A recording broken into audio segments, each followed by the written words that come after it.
Dito pinapakita na parang stop ni Napoleon yung European nations para mag-trade sa British. Dito naman, sinisisi ng mga tao sa Austria, Russia, si Napoleon dahil dun sa maling epekto ng pagbabago ng Korea. Sa British,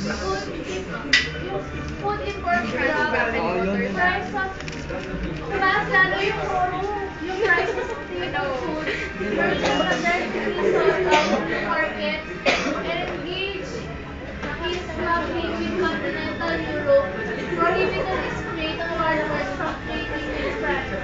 Sa Spain, Westphalia, and other German states, ang naging epekto ay nakaface sila ng severe shortage of goods from the French colonies in France and epekto in shipbuilding and trade such as rope making declined as these many other industries that relied on overseas markets. The least closing down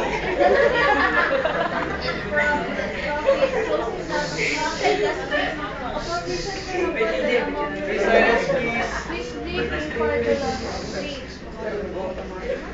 Dito naman, sa Brian, pinapakita nila na yung mga French people, yung talagang naapektuhan dahil sa ginawang pagbaban ni Napoleon sa yung ano?